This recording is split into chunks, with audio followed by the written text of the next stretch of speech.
Arkadaşlar bugün sizlerle yeni bir seriye başlıyoruz. Serimizin adı Yorum Sizden Atmak Bizden.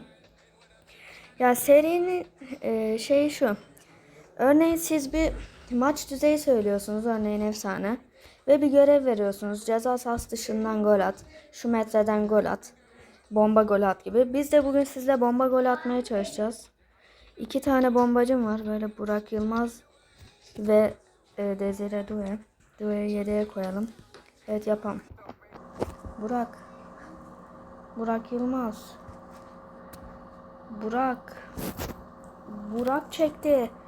Burak içeri kat etti. Burak ve gol. Burak Yılmaz. Evet arkadaşlar serimizin ilk bölümü bitti. Sizin yorumlarınızı bekliyorum. Yorumlarınızı sabitleyeceğim ve istediğinizi yapacağım. İlk bölüm sona erdi. Görüşürüz.